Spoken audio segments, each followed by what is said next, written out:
오늘 시편 25편의 말씀으로 내가 의지하는 하나님이라는 제목으로 우리가 함께 은혜 받기를 원합니다.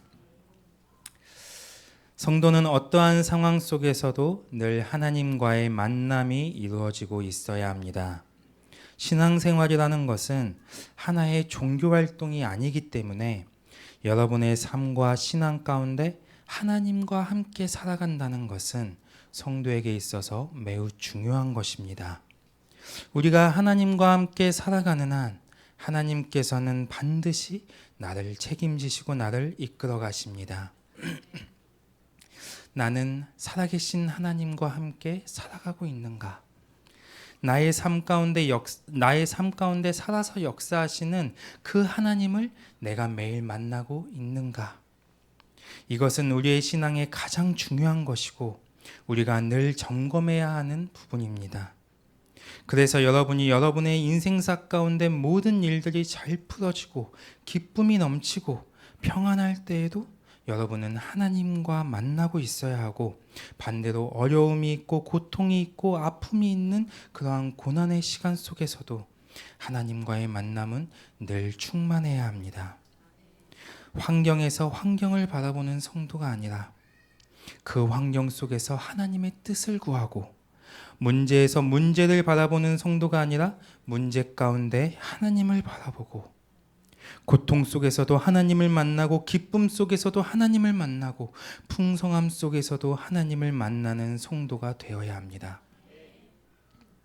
그래서 여러분이 자꾸만 상황을 바라보는 성도가 아니라 상황과 환경을 통해 말씀하고 계시는 하나님을 만나고 그분을 바라보는 영혼들이 될 수 있어야 합니다.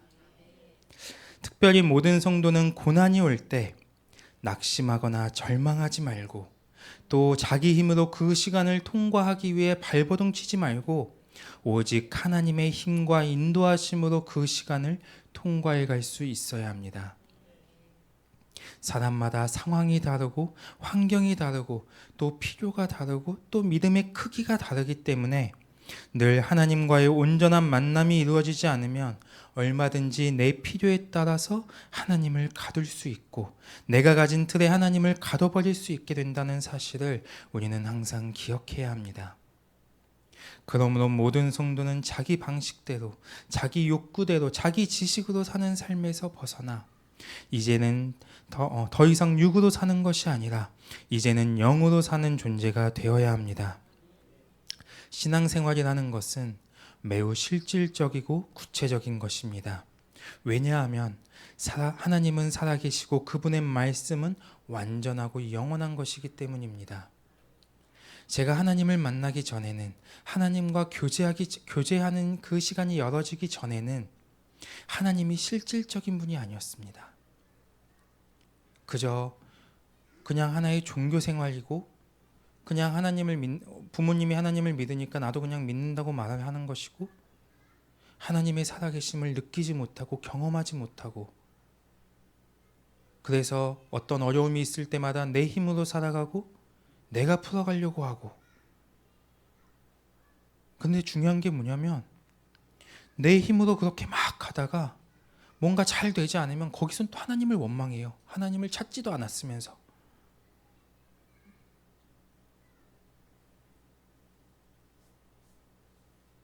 우리의 삶이 실질적인 하나님을 만나고 내 삶에서 정말 그 실질적인 하나님의 역사를 경험할 수 있는 그러한 신앙이 우리에게 열려져야 합니다.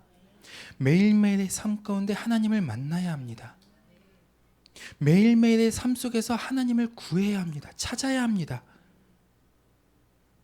아무것도 하지 않으면서 그냥 내 방식, 내 힘을 가지고 여전히 살아가면서 그곳에서 하나님의 은혜를 찾고 하나님의 일하심을 찾으려고 하면 그 상황에서는 하나님을 찾을 수가 없는 것입니다. 내가 나를 내려놓고 내가 나를 계속해서 비워내고 하나님의 것으로 내가 살아가고 하나님의 말씀을 붙잡고 내가 한 발 한 발 나아가기를 힘쓸 때, 그러한 삶으로 내가 계속해서 나아가야만 우리는 내 매일매일의 삶 속에서 하나님을 발견할 수 있는 것입니다. 그 실질적인 하나님을 내가 만날 수 있게 되는 것입니다. 하나님을 만나는 건 특별한 사람이 만나는 게 아니에요. 여러분의 아빠를 만나는데 특별합니까?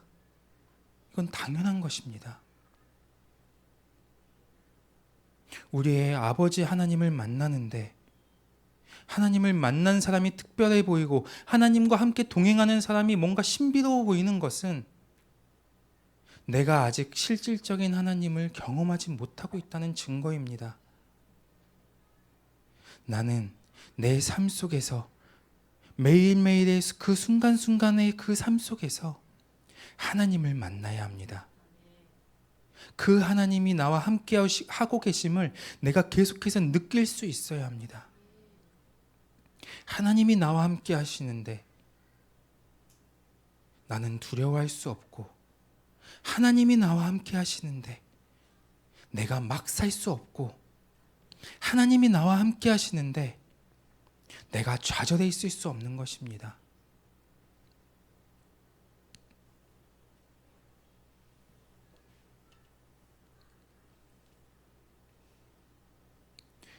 우리가 믿는 하나님의 말씀이 추상적인 것이 되면 안 됩니다. 하나님은 오늘도 살아서 나에게 역사하고 계시기 때문에 우리는 지금 나에게 역사하시는 그 하나님을 만나야 하고 그 하나님을 경험해야 합니다. 그분의 말씀이 매일매일 나의 삶에서 드러나고 말씀의 열매가 내 삶에 맺히고 말씀이 내 삶에 성취되어야 합니다.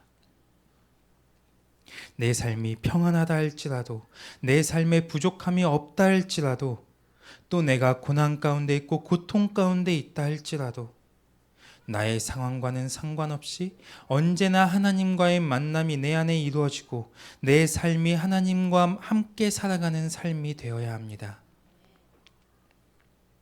오늘 시편 25편에서도 다윗은 어김없이 하나님을 의지하는 삶이 무엇인지, 하나님과 함께 사는 삶이 무엇인지를 우리에게 보여주고 있습니다. 1절에서 15절까지는 다윗이 고난의 시간 속에서 고난 그 자체가 문제니까 고난을 해결해 달라고 하나님께 기도하는 것이 아니라 그 고난 가운데 자신의 연약함을 보면서 내가 이러한 신앙으로 세워지길 원한다. 하나님 앞에 합당치 않은 것은 버리고 하나님께서 나에게 주고자 하시는 것이 무엇인지에 집중하고 그것들을 받아들이기를 소망하는 이러한 신앙의 고백과 결단을 다윗이 하고 있습니다. 또 16절에서 22절까지는 하나님과의 교제가 없는 성도의 모습이 어떠한지, 다윗이 자신의 인생사 가운데 만일 하나님과의 만남이 이루어지지 않으면 나는 이렇게 외롭고 고독하고 곤고해지고 허무함 속에서 살 수밖에 없다는 것을 다윗은 고백하고 있습니다. 우리가 하나님을 선택하지 않으면, 우리의 삶 가운데 하나님이 없으면 우리의 삶은, 이 세상은 삭막한 삶이 될 것입니다. 너무나 외롭고 너무나 고독하고 아무것으로도 채울 수 없는 그러한 공고한 삶이, 그러한 허무한 삶이 우리의 삶이 될 것입니다. 그렇기 때문에 우리는 반드시 하나님을 붙잡아야 하고 하나님의 것으로 우리는 살아갈 수 있어야 하며 하나님으로 만족할 수 있는 영혼들이 되어야 합니다. 우리가 본론으로 들어가서 첫 번째로 하나님께 합당한 신앙이 무엇인지에 대해서 함께 1절에서 15절까지의 말씀으로 은혜 받기를 원합니다. 1절에 보면 여호와여 나의 영혼이 주를 우러러 본다고 말씀합니다. 우리가 보면 보통 때, 내가 평안할 때 하나님을 바라보는 것도 그렇게 쉬운 것이 아니라는 것을 알 수 있습니다. 우러러 본다는 것은 내 육체가 고개를 들어서 하늘만 바라보면 되는 거니까 우리는 너무나 쉽게 생각할 수 있습니다. 그러나 엄밀히 따지면 고개를 드는 것 자체가 어쨌든 나의 에너지를 사용하는 것이고, 또 현대 사회를 살아가는 사람들에게는 가장 어려운 게 하늘을 보는 것일 수 있습니다. 왜냐하면 우리가 이 세상을 살아가다 보면 사람들이 많이 모여 있는 곳만 가서 보더라도 사람들이 다 뭘 하고 있습니까? 네, 스마트폰을 하고 있어요. 어떻게 보면 스마트폰을 하면서 고개를 숙이고 있는 게 정말 큰 에너지를 쏟는 것이고 정말 몸이 힘들어하는 그러한 어떤 모습인데, 이 스마트폰을 보면서 그것에 에너지를 쏟는 게 사람들에게는 너무나 익숙해지다 보니까 반대로 하늘을 바라보기 위해서는 더 큰 에너지를 쏟아야 하는 것입니다. 여러분은 언제 하늘을 보셨습니까? 오늘. 네. 오늘도 봤고 어제도 봤고. 네. 어제는. 네. 우리의 영혼이 하나님을 우러러본다는 것은 우리의 영적인 힘이 그만큼 강해져야 한다는 것입니다. 특별히 우리의 인생사 가운데 환난이나 삶의 문제가 있을 때 온전히 하나님만을 바라보는 것은 너무나 힘들고 어려운 것일 수 있습니다. 환경에서 하나님을 바라보고 문제에서 하나님의 뜻을 구해야 하는데, 내가 그 환경과 문제를 바라보며 그것에 나의 에너지를 다 빼앗겨 버리기 때문에 하나님을 바라볼 수 있는 영적인 힘이 내 안에 부족해지게 됩니다.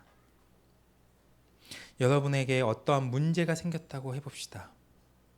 그 순간 우리는 하나님을 바라봐야 하는데, 어떻게 보면 그게 창조의 질서인데 우리는 그 문제에서 문제를 바라보고 있습니다.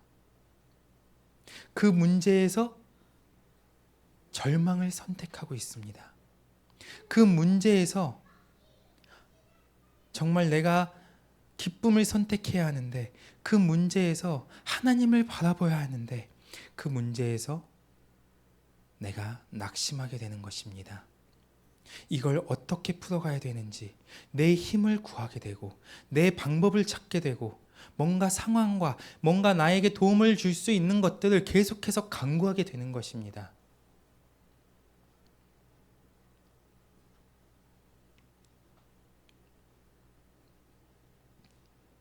모든 성도는 하나님을 우러러보는 것이 습관화되어지고 우리의 신앙생활 가운데 계속해서 훈련되어질 수 있어야 합니다. 항상 하나님께 집중된 상태, 여러분의 영이 계속해서 하나님만을 향하고 있는 상태로 우리는 끊임없이 회복되어져 가야 합니다. 어떠한 것에도 흔들리지 않고 온전히 하나님께만 집중하면서 그분이 주시는 것들에만 반응할 수 있는 영의 상태, 어떠한 환경에 놓여 있다 할지라도 우리가 하나님만을 선택할 수 있는 그러한 영의 상태가 우리 모두에게 열려져야 하는 것입니다. 여러분 보십시오. 육으로 살아가는 사람은 환난 가운데 하나님을 바라볼 수 없습니다. 환난 때뿐입니까? 평안할 때에도 하나님을 바라보지 못합니다. 하나님의 은혜를 발견하지 못하고 그 기쁨의 순간에 빠져있기 바쁩니다. 하나님의 창조의 질서상 우리는 영적 존재이기 때문에 계속해서 영으로 반응하고 영으로 느끼고 영으로 보고 영으로 깨달아서 우리의 영이 생각과 육을 지배해야 되는데, 자꾸만 생각이 앞서고 환경을 바라보고 가지고 있는 조건을 바라보고 있기 때문에 우리가 하나님을 바라보지 못하고 우리의 한계에 부딪히게 되는 것입니다. 우리의 영이 날마다 하나님을 바라보고 하나님께 집중되면 우리는 어떠한 순간에도 하나님과의 만남을 이루어갈 수 있고 하나님을 붙잡을 수 있게 됩니다. 여러분의 믿음이 흔들리는 것은 환경과 문제 때문이 아니라 여러분의 영이 하나님께 집중되지 못하고 여러분이 하나님만을 향해 있지 않기 때문이라는 사실을 반드시 기억해야 합니다. 육으로 살아가고 육으로 반응하는 사람은 원수가 쳐놓은 함정, 원수가 열어놓은 길로 갈 수밖에 없습니다. 하지만 영으로 살아가고 영으로 하나님을 만나고 있는 사람은 어떠한 상황에도 하나님이 인도하시는 길을 가게 되어 있습니다. 우리는 하나님이 인도하시는 길을 따라가는 자들이 되어야 합니다. 하나님이 인도하시는 길로만 가는 자들이 되어야 합니다. 내 눈으로 봤을 때, 내 관점에서 봤을 때 그 길이 협착하다 할지라도, 그 길이 평탄치 않다 할지라도, 그 길을 하나님이 여신 거라면, 그 길이 하나님이 인도하시는 길이라면 우리는 모든 것을 내려놓고 그 길을 따라갈 수 있어야 합니다. 반대로 이 길이 너무나 평탄한 길이고 너무나 넓은 길이어도 그 길이 하나님이 열어주신 길이 아니라면 우리는 그 길을 선택하지 않을 수 있어야 합니다. 자꾸만 내 관점, 내 생각, 내 경험, 내 지식 등은 다 내려놓고 하나님의 말씀만 붙잡고 나아가는, 하나님만을 의지하고 나아가는 우리 모두가 될 수 있어야 합니다. 여러분이 항상 하나님을 바라보고 하나님께만 집중함으로 모든 것에 한계가 없으신 하나님만을 선택하는 성도들이 되시기를 바랍니다. 우리는 자꾸만 땅에 고개를 숙이고 세상에 고개를 숙여서 거기에 모든 에너지를 빼앗기는 것이 아니라 자꾸만 본향을 바라보고 자꾸만 하나님을 바라보면서 하나님께 우리의 에너지를 쏟을 수 있는 영혼들이 되어야 합니다. 2절에 나의 하나님이여 내가 주께 의지하였사오니 나를 부끄럽지 않게 하시고 나의 원수들이 나를 이겨 개가를 부르지 못하게 하소서. 1절에서처럼 다윗의 영이 늘 하나님만을 바라보고 그 어떠한 것에도 흔들림 없이 하나님께만 집중될 수 있었던 실질적인 힘은 바로 그가 하나님을 온전히 의지했기 때문입니다.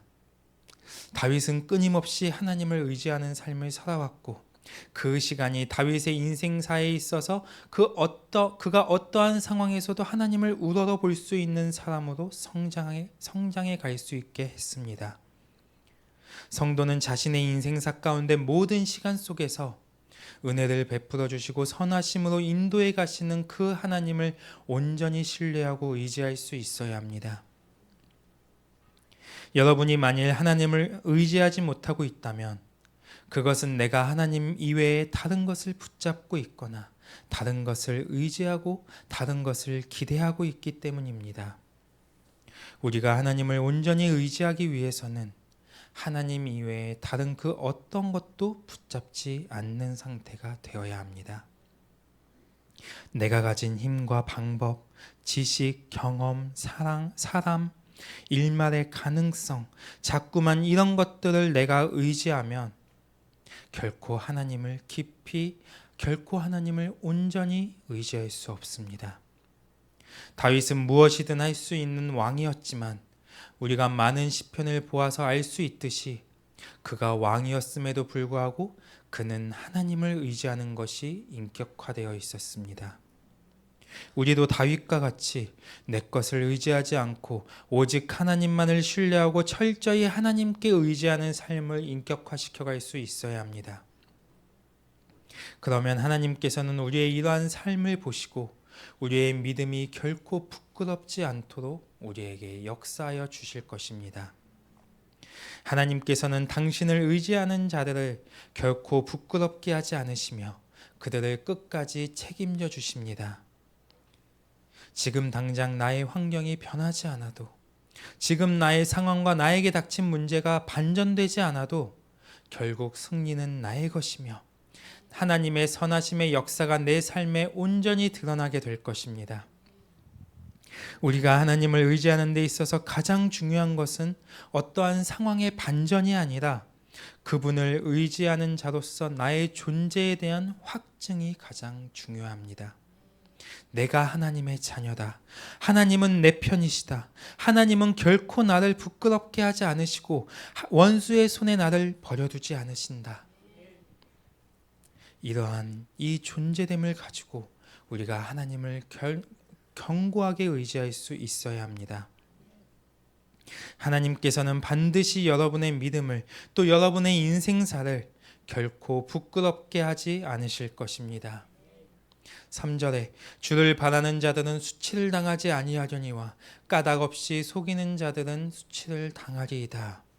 주를 바라는 자, 즉 하나님으로 살아가는 사람은 하나님께서 그의 인생사를 주관하여 주시기 때문에 그 마음에 실족함이 없고 하나님께서 결코 수치를 당하게 내버려 두지 않으십니다. 그러나 내 힘과 내 노력으로 살아가는 사람은 자꾸만 다른 것을 바라보고 다른 것에 기대고 다른 것을 의지하기 때문에 결국 한계에 부딪히고 그 끝은 수치와 공허함만 남게 되는 것입니다. 우리가 하나님과 함께 살아가는 한 우리는 절대로 수치를 당하지 않을 것입니다. 오히려 하나님의 힘과 능력과 그분의 도우심으로 말미암아 우리에게 기쁨이 있고 감격이 있고 우리의 삶에 승리가 있는 그러한 영광스러운 인생사가 될 것입니다. 4절 여호와여 주의 도를 내게 보이시고 주의 길을 내게 가르치소서. 성도는 모든 문제 속에서 인생사의 모든 고난과 환난의 상황 속에서 항상 하나님의 말씀을 붙잡을 수 있어야 합니다. 항상 하나님의 인도하심을 구할 수 있어야 합니다. 항상 하나님의 뜻과 의도와 그분의 목적이 무엇인지를 분별할 수 있어야 합니다. 고난 가운데 하나님이 가지고 있는 의도가 무엇인지, 계획이 무엇인지, 나에게 말씀하고자 하시는 것이 무엇인지, 그 시간 속에서 내가 무엇을 선택하고 어디로 가야 하는지를 구하면서 하나님께서 말씀하시는 그 길을 따라 한 발 한 발 나아갈 수 있어야 합니다. 만일 우리의 인생사에서 어려움이 있고 어떠한 문제가 발생했을 때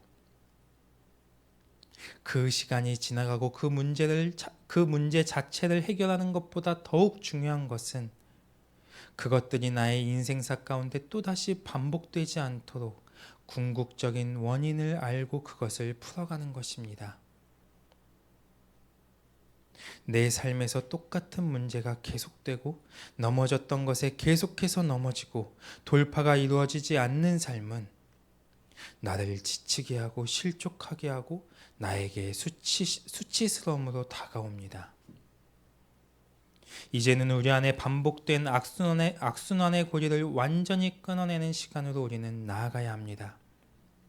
그러기 위해서는 우리가 자꾸만 육으로 반응하는 것이 아니라 내 힘과 내 방법과 세상의 질서를 쫓아 살아가는 것이 아니라 자꾸만 영으로 반응하고 하나님께 더욱 집중하고 하나님만을 바라보고 하나님만을 의지하고 살아계신 하나님과 함께 우리가 날마다 살아가면서 우리에게 말씀하시는 그 말씀의 질서 안에서 하나님의 뜻과 의도를 따라 나아갈 수 있어야 합니다. 이러한 시간을 통해 여러분들의 신앙은 성장과 돌파를 이루어가게 되고 날마다 새 사람의 번성이 여러분 안에 이루어지면서 어떠한 고난에도 어떠한 환난에도 어떠한 상황 속에서도 전혀 요동하지 않는 더 큰 영광 속으로 자꾸만 들어가게 되는 것입니다. 우리의 믿음이, 우리의 신앙이 작은 것에도 자꾸만 요동하는 신앙이 되면 안 됩니다. 작은 것에도 쉽게 쓰러지는 믿음이 되면 안 됩니다. 자기 자신을 볼 수 있어야 합니다. 내 안에 적이 무엇인지, 내 안에 상처가 무엇인지, 나를 자꾸만 쓰러뜨리고 나를 자꾸만 넘어뜨리는 것이 무엇인지를 우리는 말씀을 통해, 우리는 하나님과 함께 살아가는 그 시간을 통해 계속해서 발견할 수 있어야 합니다. 그래서 내 안의 묶임들을 이제는 완전히 끊어내고 내 안의 묶임들을 이제는 완전히 벗어버리고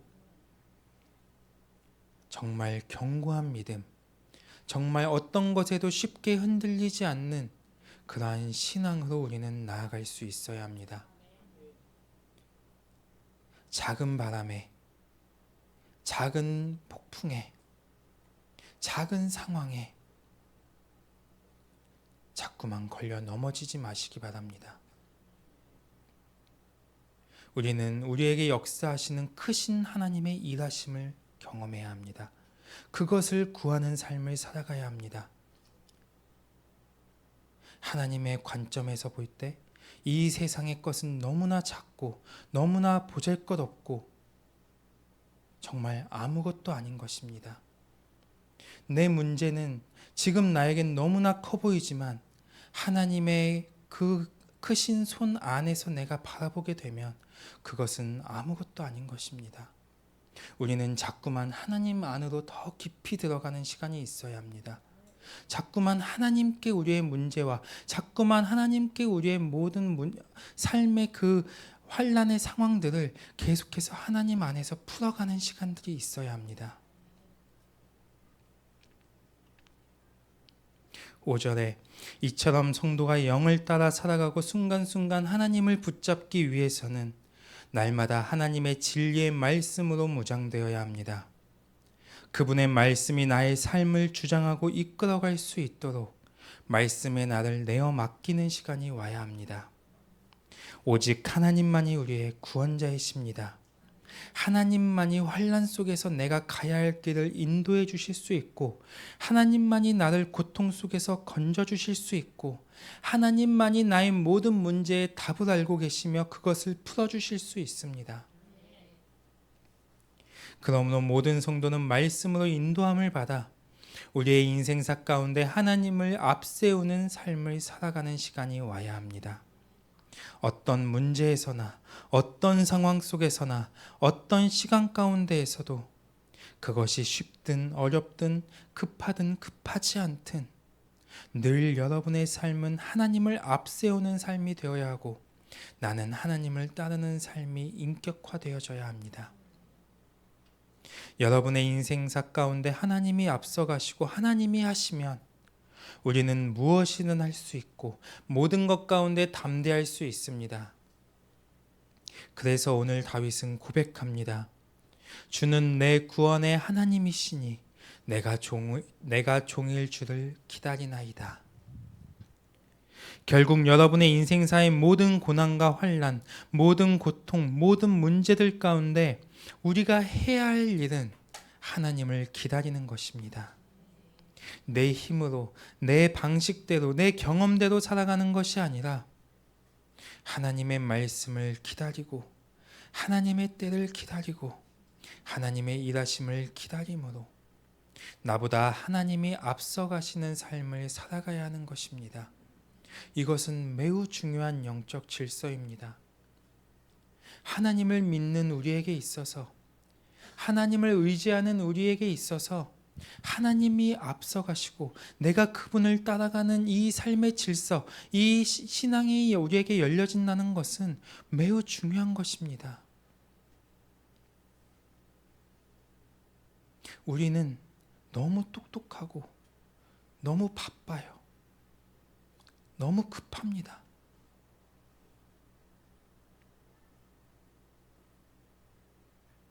제가 우리 유아와 유호를 키울 때 시간이 너무 아까웠어요. 아이들이 그 자라갈 때 그 예쁜 모습들이 있잖아요. 네, 정말 힘들어요. 와, 100% 진짜 힘든데 그 한 번 뒤집기가 200% 행복하게 하는 거예요. 다 경험하시잖아요. 네. 그 시간들이 너무 아까웠어요. 그래서 유아와 유효에게 그냥 한 번씩 해줬던 얘기가 뭐였냐면 천천히 커. 천천히 커도 괜찮아. 빨리 일어나지 않아도 돼. 빨리 걷지 않아도 괜찮아. 왜냐하면 그 시간이 그냥 아까우니까. 이제 다시는 이제 걷기 시작하면 이 뒤집는 거는 이제 다시는 그 감격을 느낄 수가 없는 거예요. 손윤정 집사님은 더 느끼시죠? 네. 손자를 생각하니까 입에 미소가 네. 우리의 삶이 너무나 급하지 않았으면 좋겠습니다. 자꾸만 내가 뭔가를 하려고 하고 자꾸만 내가 뭔가 앞서가려고 하고 아직 뒤집기도 잘 못하는데 일어서려고 하는 게 아니라 하나님이 나를 이끌어 가실 수 있도록 하나님이 내 앞에서 모든 길과 모든 문제들과 모든 상황들을 다 정리해 주실 수 있도록 얼마나 편합니까? 하나님이 다 해주시니까 나는 그냥 걷기만 하면 되고 그 길은 하나님이 나에게 열어주시는 가장 선한 길인 거예요. 우리의 삶이 정말 그 하나님을 온전히 의지하고 그분을 앞세워서 하나님을 바라보며 한 발 한 발 걸어나갈 수 있는 그러한 삶이, 그러한 신앙이 될 수 있어야 합니다. 6절에 여호와여 주의 긍휼하심과 인자하심이 영원부터 있었사오니 주여 이것들을 기억하옵소서. 하나님께서는 본질적으로 사랑과 은혜가 풍성한 분이시기 때문에 언제나 우리를 돌보아 주시고 보호해 주시고 사랑해 주심으로 결코 어떠한 순간에도 나를 버려두지 않으사 당신의 선하심으로 인도해 주실 것입니다. 우리는 이 사실을 믿음으로 받아들여야 합니다. 그래서 어떠한 시간에서도 하나님의 긍휼하심이 나를 붙잡아 주시고 하나님의 인자하심이 나를 인도해 주실 것을 믿고 나아갈 수 있어야 합니다. 7절에 하나님께서는 긍휼의 하나님이시기 때문에 우리의 죄와 허물을 우리가 하나님 앞에 가지고 나와 회개할 때 하나님은 더 이상 내 죄를 기억하지 않으시고 과거의 모든 죄와 묶임으로부터 우리를 자유케 하십니다.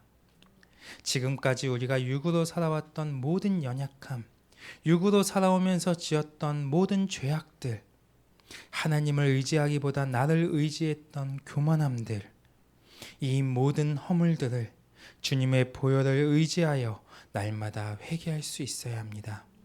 하나님께서는 자비롭고 긍휼이 많으며 하나님께서는 의로운 분이시기 때문에 용서를 구하고 돌아오는 자들에게는 그들의 죄를 기억하지 않으시고 당신의 사랑 안에서 의인을 영원히 기억해 주십니다.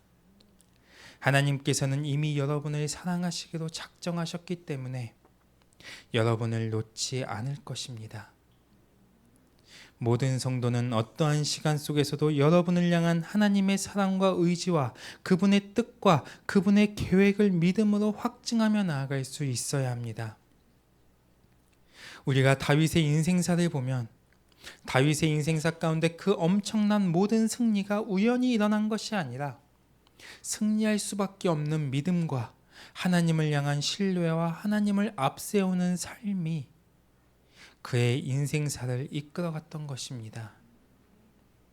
하나님의 선하심의 역사는 내가 하나님을 신뢰하고 하나님을 의지하고 하나님께 믿음으로 반응하고 하나님의 사랑에 대한 확증을 가지고 내가 나아갈 때 하나님은 우리 가운데 선하심으로 역사하시며 우리로 하여금 무슨 일이든 감당하고 무엇에든 이길 수 있는 그 힘과 능력을 우리에게 주십니다.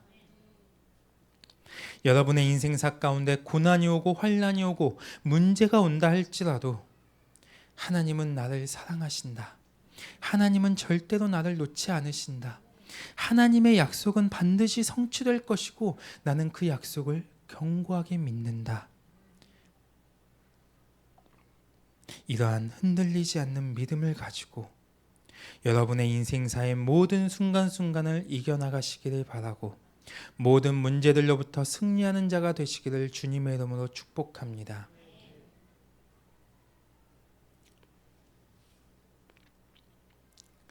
8절에 여호와는 선하시고 정직하시니 그러므로 그의 도로 죄인들을 교훈하시리로다. 우리가 고난 속에 있고 우리 앞에 문제가 닥쳐오면 우리는 순간적으로 불안해질 수 있고 걱정과 염려와 근심이 몰려올 수 있지만 선하시고 정직하신 하나님을 우리가 붙잡는 순간 모든 불안과 의심은 사라지게 됩니다. 왜냐하면 하나님을 선택하고 하나님으로 살아가는 자들에 대하여 하나님께서는 가장 선한 길로 인도해 주시며 당신의 말씀을 붙잡는 자들에 대하여 하나님은 정직한 분이시기 때문에 그들에게 하신 모든 약속을 반드시 이루어 주시기 때문입니다.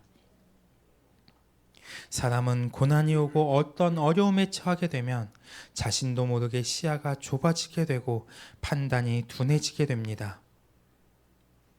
그 시간 속에서 방황하지 않는 방법은 누군가의 인도함을 받는 것입니다. 우리는 모든 시간 가운데 하나님을 바라봐야 하지만 특별히 고난과 같은 어려움이 있는 시간에는 더욱더 하나님의 인도하심을 사모할 수 있어야 합니다. 여러분 모두가 하나님만을 붙잡음으로 나에게 선하심과 정직함으로 다가오시는 하나님의 인도하심을 따라가시기를 바랍니다. 9절 모든 성도는 하나님의 말씀을 더욱 온전히 믿고 받아들이는 자들로 성장해 가야 합니다. 우리 안에 하나님의 말씀이 있어야 우리는 하나님의 의를 따라갈 수 있고 하나님을 붙잡는 힘이 강해지게 됩니다.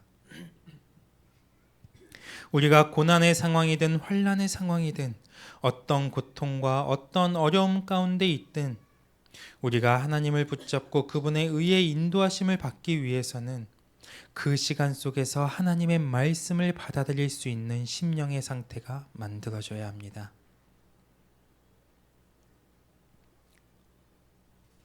여러분이 보면 나의 상황이 어려우면 옆에서 어떤 사람들이 어떤 말을 해줘도 그 말이 잘 들리지가 않아요. 내가 마음이 한번 닫혀버리면 누가 어떤 좋은 말을 해주고 어떠한 권면을 해줘도 그게 정말 나에게 있어서 가장 필요한 말임에도 불구하고 그 말이 잘 들려지지가 않아요. 저희 유아가 요즘에 그 수면 독립 맞나요? 수면 독립? 혼자 자는 거. 네. 네. 그 힘든 과정을 겪고 있거든요. 네. 그러니까 이제 혼자 자는 좀 훈련을 하고 있는데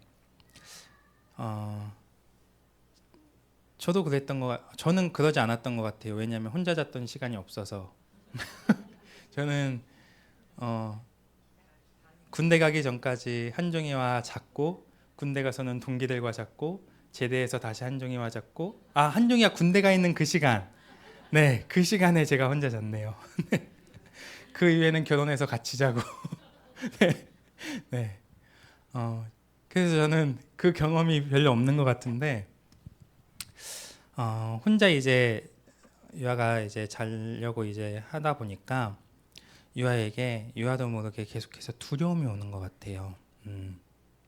그냥 무섭고 그 환경이 낯설고 그래서 본인이 그래요. 아빠 자다가 나도 모르게 아빠 옆으로 왔어. 네, 새벽에 막 한 번씩 오거든요.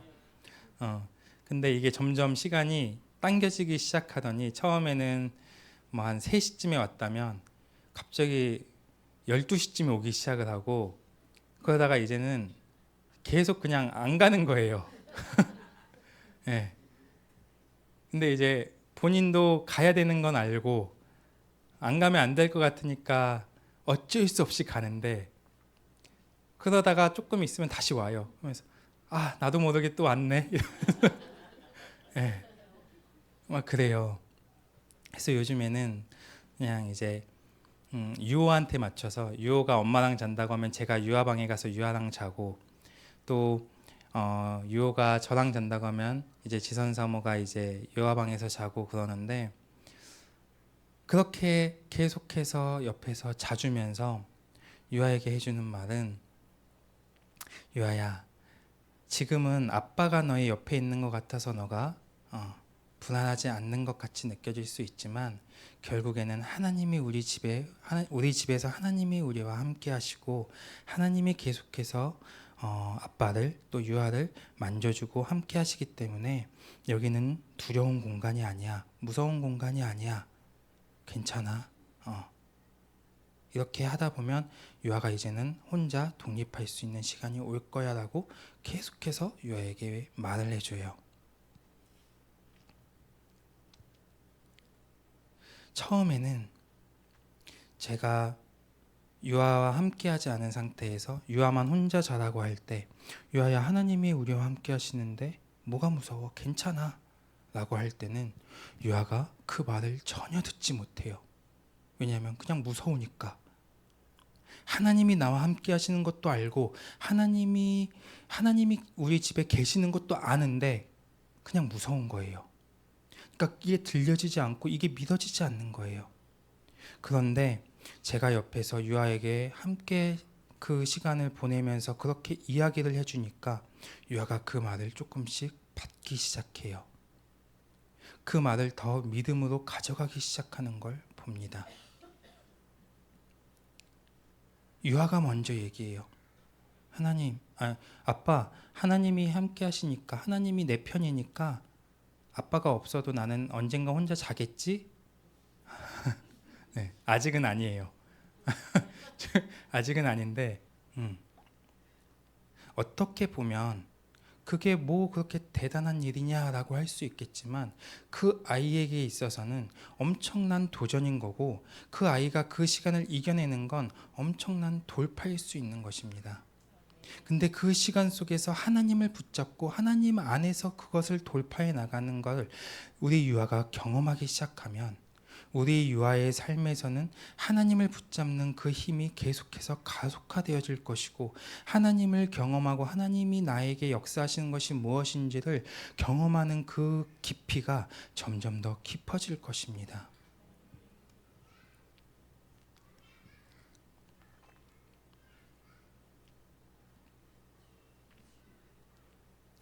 우리는 어떠한 시간 속에서도 하나님을 받아들일 수 있고 하나님의 말씀을 내 것으로 취할 수 있는 그 심령이 만들어져야 합니다. 성경은 온유한 마음, 부드러운 마음, 겸손한 마음이 하나님의 말씀을 받아들이게 한다고 말씀하고 있습니다.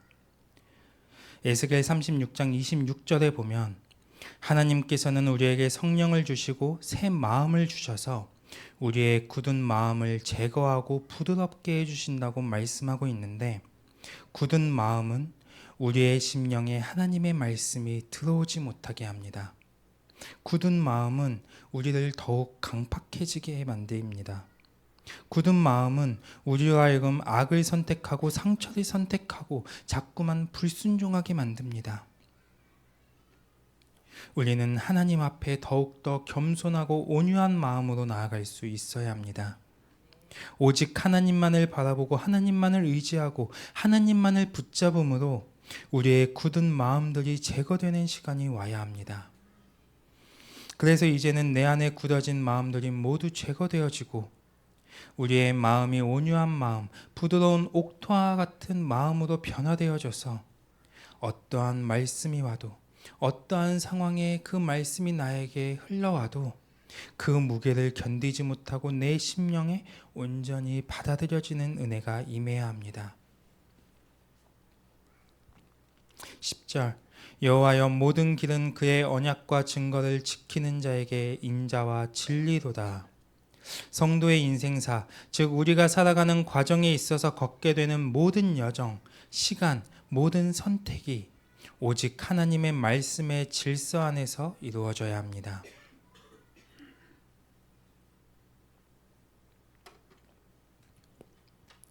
그래서 여러분의 인생사가 하나님의 의와 사랑과 그분의 선하심과 그분의 신실하심으로 충만할 수 있어야 합니다. 우리의 인생의 여정 속에서 평탄한 시간도 있을 것이고 또 환난의 시간도 있을 것이고 또 고통의 시간도 있을 것입니다. 하지만 성도에게 있어서 중요한 것은 우리의 인생사의 모든 길에 하나님의 사랑이 풍성해야 하고 하나님의 신실하심이 충만해야 하고 하나님의 약속이 늘 성취되어야 한다는 것입니다. 하지만 여러분은 여러분의 인생사의 모든 길에서 하나님의 사랑과 신실하심을 발견할 수 있어야 합니다. 하나님을 믿는 성도인데 하나님이 나의 아버지이신데 하나님의 은혜가 없고 하나님의 신실하심이 없고 하나님의 사랑을 매일매일의 삶 가운데 발견하지 못한다는 것은 내가 온전히 그 하나님과 함께 살고 있지 않다는 것입니다.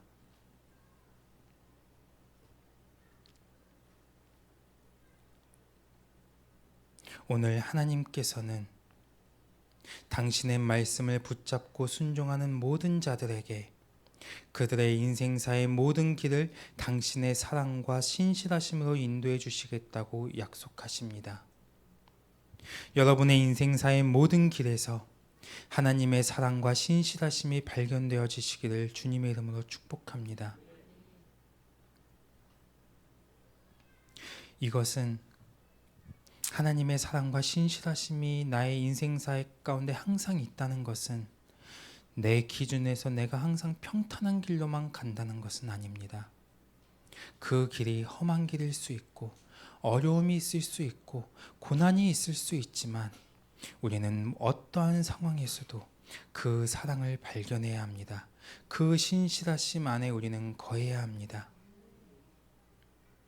오늘 하나님이 나에게 말씀하시는 것이 무엇인지, 오늘 하나님이 나에게 주시는 은혜가 무엇인지, 오늘 나의 삶 가운데 역사하시는 하나님의 그 역사가 어떠한 것인지 우리는 계속해서 집중하고 우리는 계속해서 그것을 발견함으로 하나님의 은혜 안에 온전히 거하는 삶을 살아갈 수 있어야 합니다. 11절 이제 우리가 영으로 살아가고 하나님만을 바라보며 하나님의 말씀을 받아들이고 그 말씀을 따라 살아갈 때 모든 상황과 모든 문제와 모든 관계들 속에서 내 안에 근원적인 악들, 죄의 뿌리들을 보게 됩니다.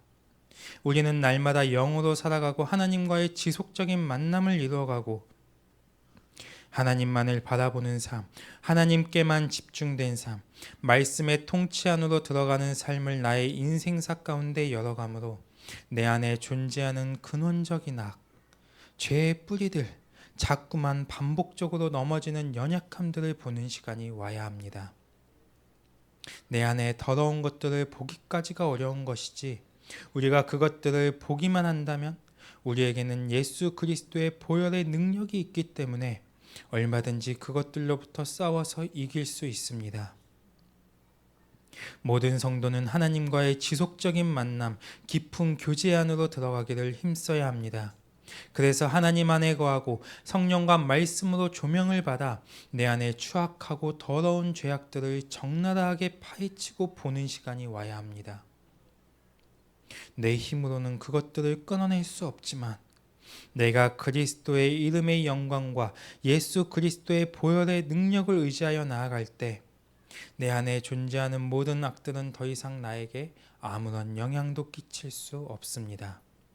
12절 하나님을 의지하고 하나님과 함께 살아가는 사람들의 특징은 하나님을 경외한다는 것입니다.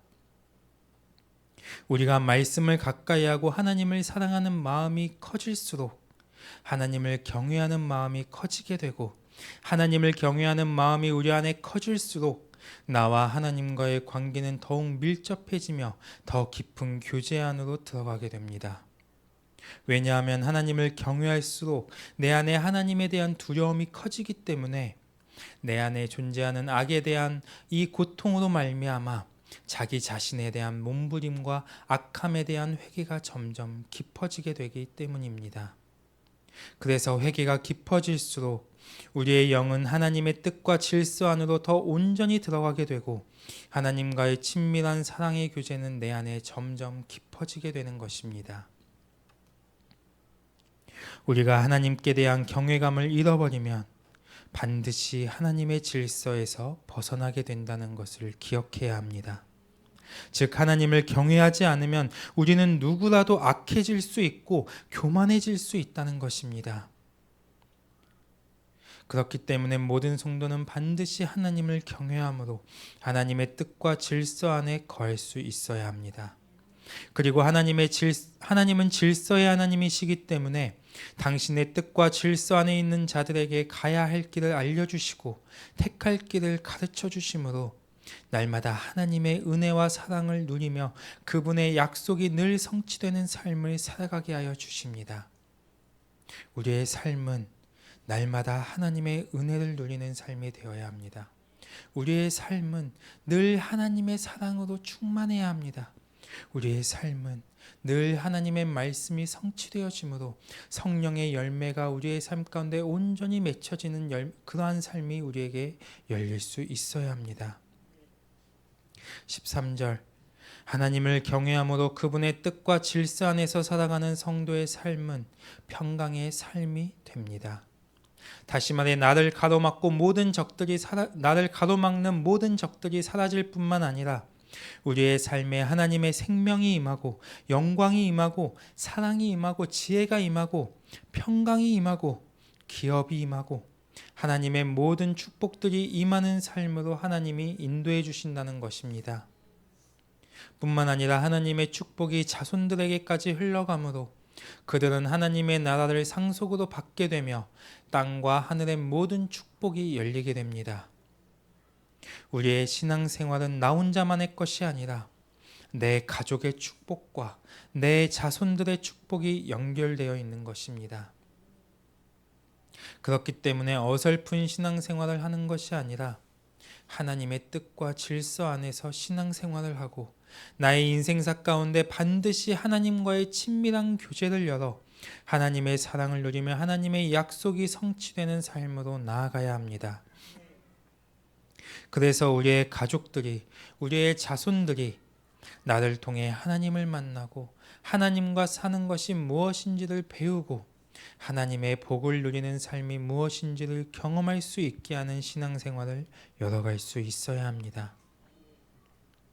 14절 하나님을 경외하는 자만이 하나님과의 친밀한 교제 안으로 들어가게 되며 하나님의 언약이 그들의 삶에 실체화되어질 것입니다. 15절 그러므로 우리의 영이 항상 하나님만을 바라볼 수 있어야 합니다.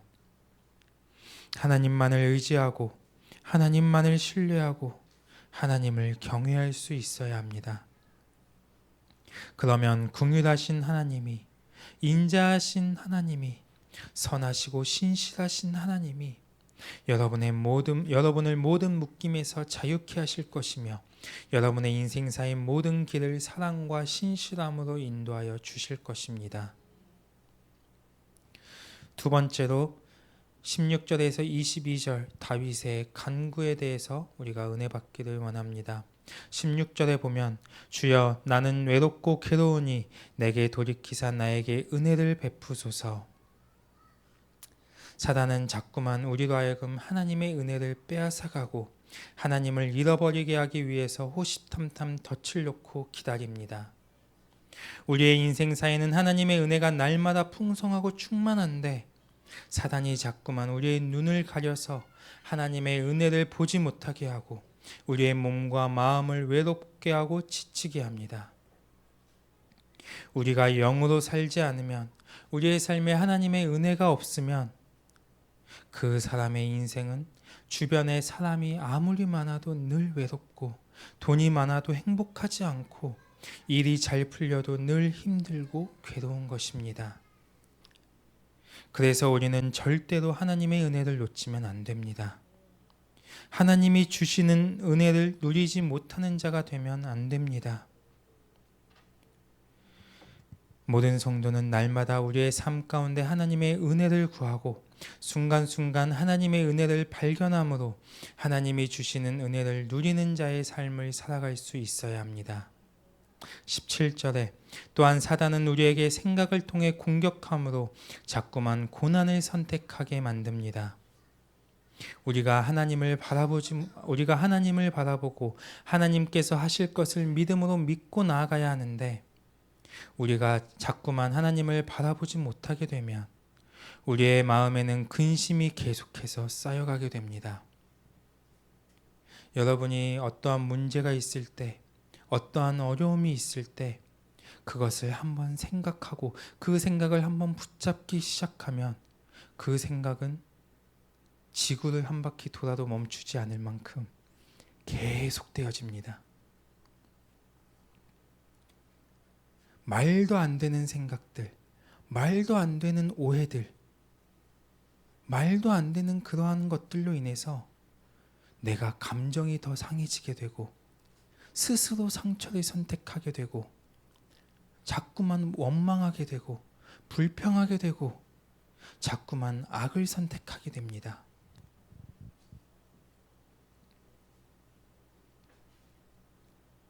우리는 어떠한 순간에도 하나님을 선택하는 자들이 되어야 합니다.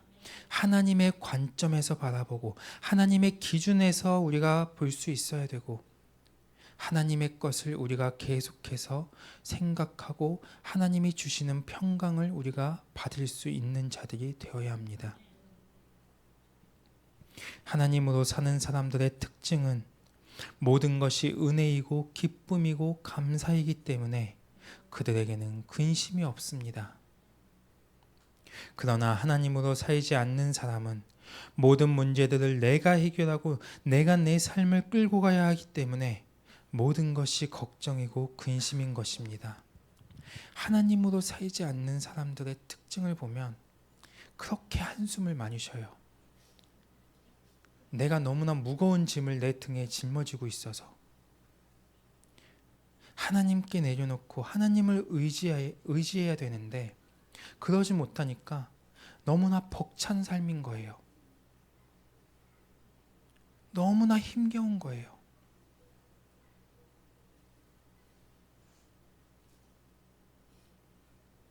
하나님으로 살아가는 사람들을 보십시오.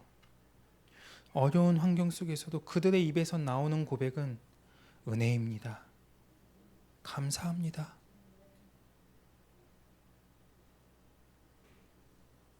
하나님께서 하실 것입니다.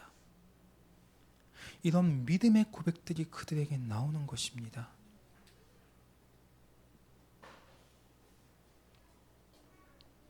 우리가 이러한 근심으로부터 자유케 될 수 있는 방법은 오직 하나님께서 나를 건져주시는 것입니다. 즉 나의 모든 문제들을 하나님께 맡기고 나의 모든 걱정과 염려와 근심들을 하나님께 맡기고 나의 인생사를 하나님께 맡겨야 그 고난의 시간에서 우리는 자유케 될 수 있는 것입니다. 그 고난의 시간을 통해서 하나님이 이끄시는 삶이 무엇인지를 경험할 수 있게 되는 것입니다. 그 고난의 시간 속에서 내 삶에 임하는 은혜가 무엇인지를 우리는 발견하게 되는 것입니다. 자꾸만 자기의 힘을 빼고 말씀과 영으로 살아가는 자들이 되시기를 바랍니다. 우리가 붙잡을 것은 오직 하나님의 말씀이고 우리가 의지해야 할 분은 오직 하나님밖에 없습니다. 이 세상에 그 무엇도 우리를 건져내 주지 못하고 그 무엇도 우리를 이러한 시간에서 우리 자유케 하지 못한다는 것을 반드시 기억해야 합니다. 우리는 하나님 안에 있을 때 환경과 상관없이 문제와 상관없이 우리는 자유할 수 있습니다. 우리는 은혜로울 수 있는 것입니다. 18절 이것은 나의 공고와 환난의 근원은 죄라고 말씀하고 있습니다. 많은 사람들은 돈 때문에, 사람 때문에, 환경 때문에 공고해지고 그것 때문에 환난이 온다고 생각합니다. 그러나 내가 공고해지고 나에게 환난이 오는 것은 어떠한 것도 아닌 나의 죄 때문에 오는 것이라는 사실을 알아야 합니다. 시편 107편 10절에서 11절에 보면 사람이 흑암과 사망의 그늘에 앉으며 공고와 쇠사슬의 매임은 하나님의 말씀을 거역하며 지존자의 뜻을 멸시함이라고 말씀하고 있습니다. 하나님의 말씀을 거역하는 것, 하나님의 뜻을 멸시하는 것, 이것이 바로 죄입니다. 내가 돈이 없어서 환경 때문에 사람 때문에 공고해지는 것이 아니라 내가 하나님의 말씀대로 살지 않고 내가 하나님의 뜻에 불순종하기 때문에 공고해진다는 것입니다. 우리는 더 이상 사단에게 속지 않아야 합니다. 자꾸만 환경을 바라보고 사람을 바라보고 문제를 바라보는 자가 아니라 우리는 어느 때라도 하나님의 말씀을 소중히 여길 수 있어야 하고 그 말씀대로 행하는 자가 되어야 할 줄 믿습니다. 19절 우리는 내 안에 역사하고 있는 영의 움직임에 민감해질 수 있어야 합니다. 사단의 공격을 분별할 수 있어야 하고 즉각적으로 하나님께 피함으로 하나님의 의로우심 안에 보호를 받을 수 있어야 합니다. 20절 사단은 자꾸만 우리를 수치스럽게 하고 우리를 공허하게 만들지만 하나님께서는 당신을 의지하는 자들이 수치를 당하는 것을 결코 내버려 두지 않으십니다. 그러므로 모든 성도는 하나님만을 의지함으로 하나님의 의에 보호하심 아래 들어갈 수 있어야 합니다.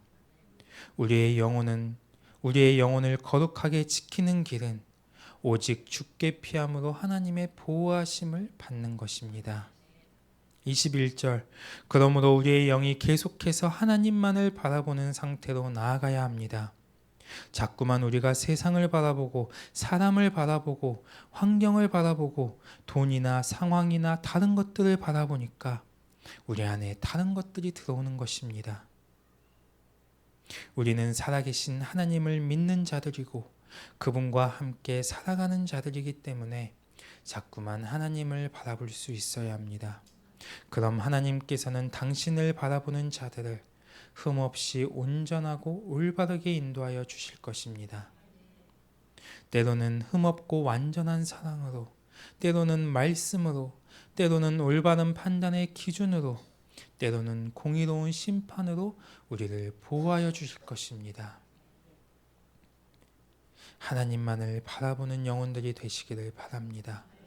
하나님만을 선택하는 자들이 되시기를 바랍니다. 22절 하나님이여 이스라엘을 그 모든 환난에서 속량하소서.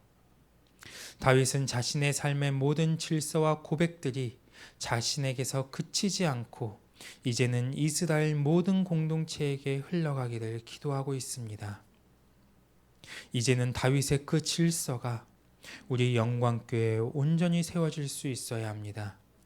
다윗에게 역사하셨던 하나님의 모든 은혜가 우리 모두에게 충만할 수 있어야 합니다. 다윗에게 역사하셨던 하나님의 그 사랑이 우리에게도 온전하게 회복될 수 있어야 합니다. 하나님은 다윗에게 임한 하나님, 나에게 임한 하나님, 이 하나님이 다른 것이 아니라 다윗에게 임하셨던 하나님이 나에게도 동일하게 역사하고 계시기 때문에 지금 이 시간에도 나에게 말씀하시고 나에게 사랑을 주고 계시고 나에게 선하심의 역사를 주고 계시기 때문에 우리는 그분 안으로 더 깊이 들어갈 수 있어야 합니다. 다윗이 경험했던 하나님을 내가 경험하고 내가 경험한 하나님을 나의 자손들이 경험하고 내가 바라본 하나님을 나의 다음 세대들이 바라볼 수 있어야 합니다. 우리가 그 하나님을 온전히 붙들기를 주님의 이름으로 축복합니다.